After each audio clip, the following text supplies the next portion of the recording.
Frères et sœurs, je vous salue dans le nom précieux de Jésus-Christ de Nazareth. Et je rends grâce au Seigneur Jésus pour votre présence à ce rendez-vous, à cette première heure du samedi 4 mai 2019. En ce matin, le Seigneur a décidé de nous entretenir sur un sous-thème. Et le sous-thème, c'est découvrir la seule chose que Dieu aime plus que tout. Découvrir la seule chose que Dieu aime plus que tout.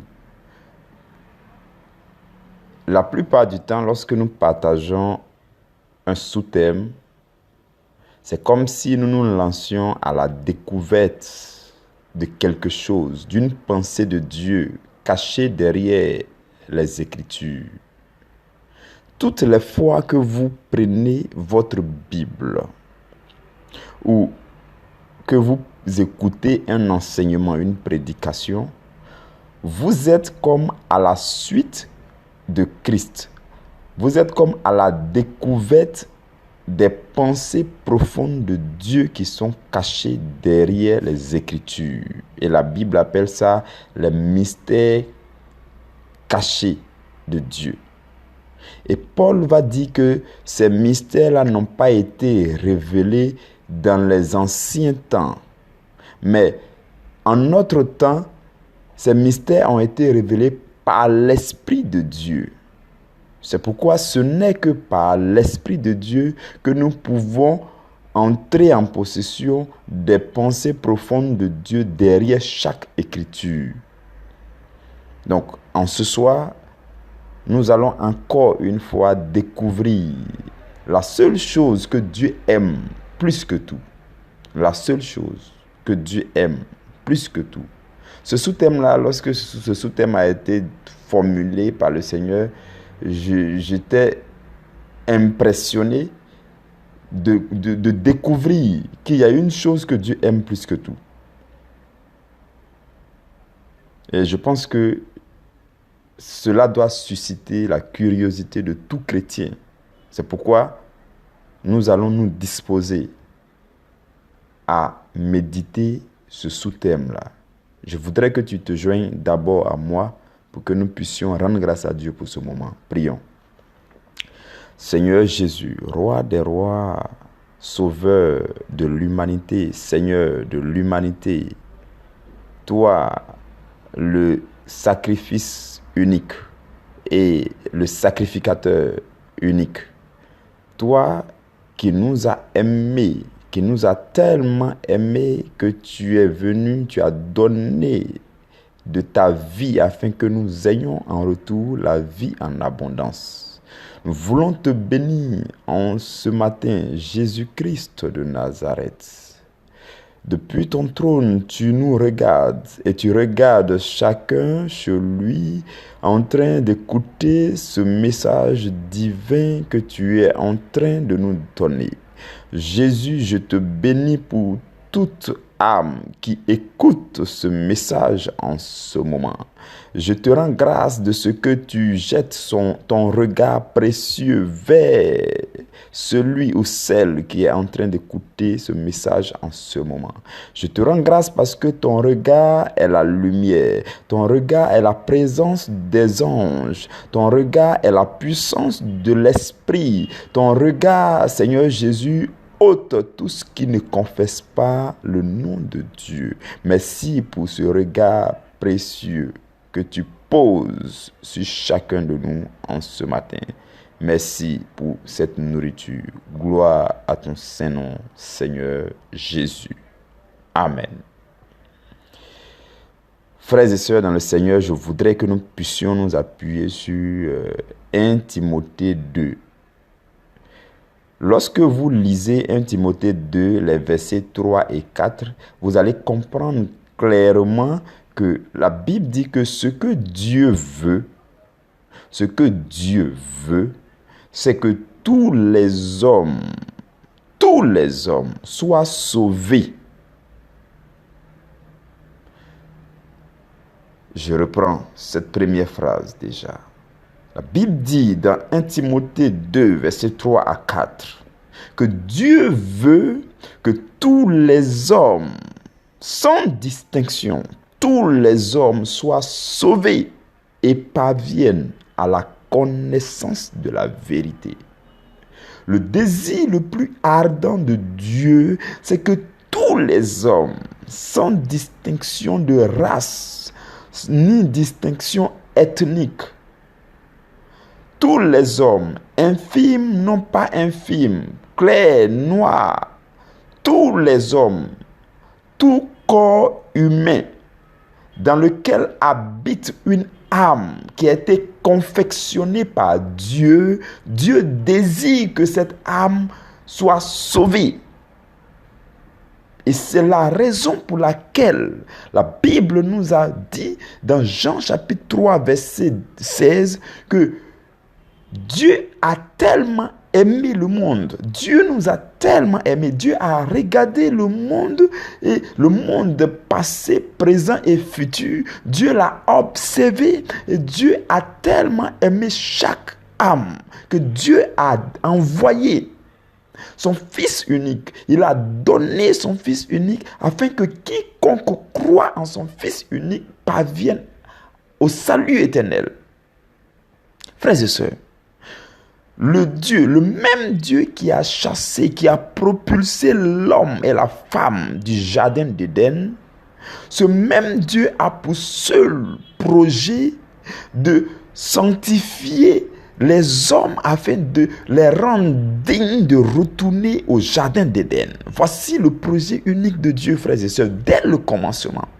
Lorsque Adam et Ève ont été jetés hors du jardin d'Éden, Dieu a commencé le projet qui consiste à les rappeler dans sa présence. Il va commencer à parler à des gens, à parler à des prophètes, à se choisir un peuple à partir d'Abraham. Il va commencer à se choisir un peuple qu'il va chercher à sanctifier afin de sanctifier le maximum des êtres humains et les rendre capables de retourner au jardin d'Éden. Voici le projet de Dieu. Dieu va envoyer sa loi. Dieu va envoyer sa loi, mais Dieu va se rendre compte que l'état d'abrutissement auquel Satan a envoyé l'homme était vraiment le plus bas niveau et que la loi ne suffisait pas. Mais la loi, comme un pédagogue, va maintenir l'homme jusqu'à parvenir à un moment glorieux, un moment où Dieu va se rendre compte que le sacrifice des boucs et des taureaux ne suffisait pas. Mais il fallait que son propre sang coule afin que l'homme puisse saisir la véritable sanctification. Et Dieu va envoyer son Fils Jésus. Dieu va envoyer son Fils Jésus afin que nous ayons la vie éternelle en Jésus-Christ. Et lorsque vous parcourez la Bible, vous découvrirez que Dieu a dit: soyez saints car moi, votre Dieu, je suis saint. Si Dieu le dit ainsi, c'est parce que Dieu désire que nous soyons sanctifiés, que notre âme soit digne de retourner au jardin d'Éden. Frères et sœurs, la chose qui coûte la plus chère aux yeux de Dieu, c'est ton âme et c'est mon âme. Il n'y a rien, je vous le dis, c'est la vérité. Il n'y a rien dans ce monde qui coûte plus cher aux yeux de Dieu si ce n'est une âme. Une âme. L'âme.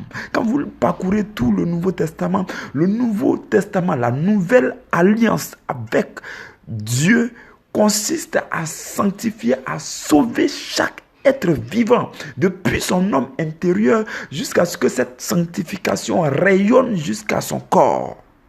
Voici le projet de Dieu. Dieu veut que tu sois sauvé et que tu parviennes à la connaissance de la vérité. Il fut un moment où il y a un message qui passait même sur les réseaux sociaux, où ce message pouvait présenter 4 choses et il était demandé de choisir 2 et de laisser 2. Et voici les 4 choses que ce message-là qui circulait sur les réseaux sociaux présentait. La première chose, c'était l'alcool. La deuxième chose, c'était le sexe. La troisième chose, c'était l'argent. Et la quatrième chose, c'était les amis.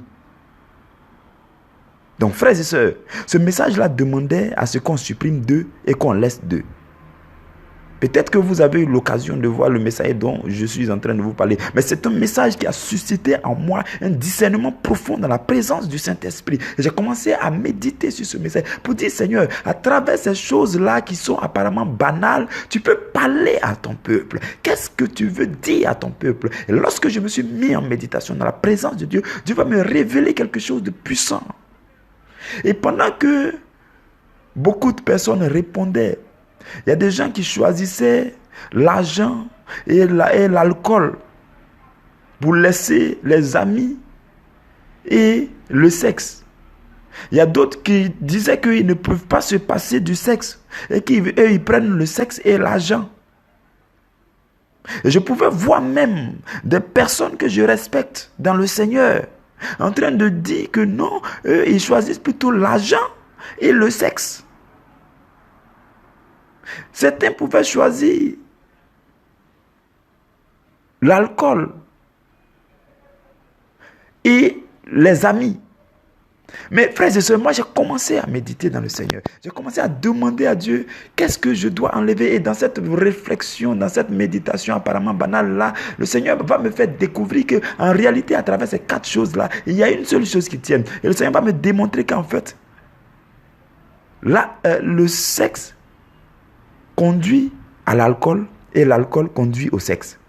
Ça, c'est vraiment évident à démontrer. L'alcool conduit au sexe.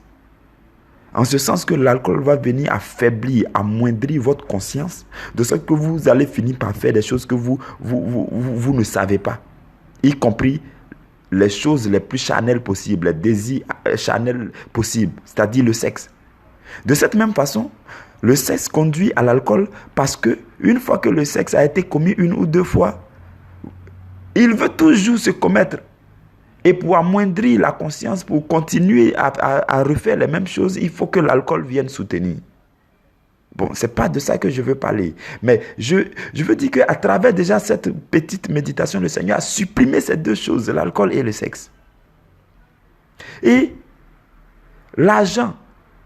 D'autres vont vraiment choisir l'argent. L'argent est bien d'autres, est un des 3. Et le Seigneur va me faire comprendre que la seule chose qui lui importe dans ce monde, c'est le salut d'une âme. Le salut d'une âme. D'une âme. C'est ça qui importe aux yeux du Seigneur. Tout ce que vous ferez dans le but de sauver une âme, le Seigneur vous soutiendra toujours. Dans tous vos petits gestes, si vous consacrez tous vos gestes, toutes vos actions, toute votre vie, les petites manières de faire les choses, si vous les consacrez à contribuer au salut d'une âme, le Seigneur vous soutiendra toujours.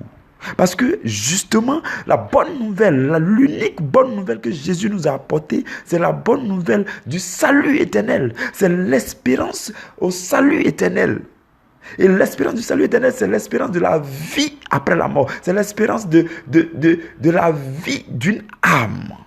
Et c'est ce que le Seigneur Jésus nous a apporté. Frères et sœurs, je suis en train de nous faire découvrir en ce matin que peu importe le projet que vous allez faire, si vous ne mettez pas au centre le salut, le souci des âmes, Dieu ne vous soutiendra pas forcément dans ce que vous faites. Par contre, si vous vous trouvez dans un service et que vous priez pour toutes les âmes qui sont dans cette entreprise, Dieu vous soutiendra à vous positionner au sommet. Si vous créez une entreprise et que votre objectif premier n'est pas de vous amasser beaucoup d'argent, mais que vous passez tout votre temps à prier pour les employés de cette entreprise, le Seigneur fera de vous une grande entreprise et plusieurs entreprises. Si vous vivez dans une nation et que vous prenez du temps pour prier pour tous les citoyens de cette nation, je vous le dis, c'est la vérité, le Seigneur vous placera à la tête et non jamais à la queue. C'est la bonne nouvelle que je viens vous annoncer en ce matin. Je suis en train de vous dire que peu importe ce que vous entreprenez, essayez, faites tous vos efforts pour mettre au devant de toutes choses le souci des âmes. Priez pour les âmes, parlez à Dieu et demandez à Dieu que Dieu sauve des âmes. Et la Bible va dire dans Matthieu chapitre 5 que nous devons prier même pour nos ennemis. Jésus dit priez pour vos ennemis et priez pour ceux qui vous persécutent.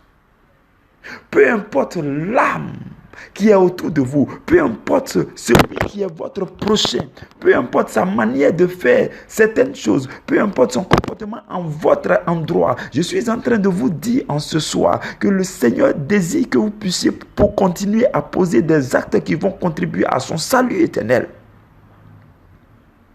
Vous devez prendre du temps dans la prière pour dire à Dieu, Seigneur, je désire que mes ennemis soient sauvés. Nous ne sommes que sur la terre. La chose la plus glorieuse va venir dans le paradis céleste. Peu importe ce qu'il me fera sur cette terre, je ne désire qu'une seule chose, Seigneur, sauf son âme.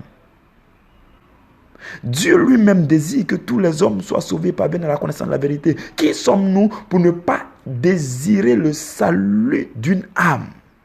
Pendant que Dieu désire que tout le monde soit sauvé. Et ce que je voudrais vous dire, c'est que le souhait de Dieu, c'est que tout le monde soit sauvé.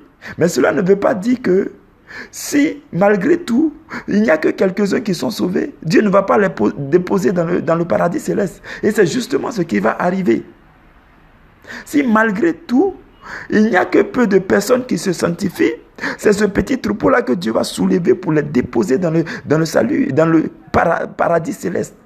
Et en ce soir, toi qui m'écoutes, je te le dis dans le Seigneur, que tu feras partie, que tu le veuilles ou non. Je proclame sur ta vie dans le nom du Seigneur et sous la motion de l'Esprit de Dieu, que ton âme est condamnée au salut éternel. Telle est la prière que moi je fais pour toi et ma foi suffit pour que tu sois sauvé. Je te le déclare au nom de Jésus, que ton âme est sauvée, quoi qu'il en soit sur cette terre. Ton âme est sauvée. Parce que tu as cherché Jésus, parce que tu as trouvé Jésus, parce que tu t'es appliqué à connaître Jésus, parce que tu te soumets à Jésus, le diable lâchera prise sur ta vie et ton âme parviendra au paradis céleste au nom de Jésus. Frères et sœurs, nous devons nous soucier des âmes. Et dans ce même passage de 1 Timothée 2 là, la Bible, la dernière phrase, la Bible dit que Dieu désire que tous les hommes soient sauvés. Ça, c'est la première chose. Et la deuxième chose, c'est que Dieu veut que tous les hommes parviennent à la connaissance de la vérité. La connaissance de la vérité. La Bible dit que la seule vérité, c'est Jésus-Christ. Et Jésus lui-même a dit, je suis le chemin, la vérité et la vie. Je suis en train de te dire qu'en écoutant cette émission, en lisant ta Bible régulièrement, en lisant les livres des hommes de Dieu, en écoutant les prédications, cassettes et audio, tu es en train de te mettre sur le chemin, le seul chemin qui mène à la vérité, la seule vérité et qui conduit à la vie éternelle. Jésus-Christ de Nazareth. Sois béni au nom de Jésus. Amen.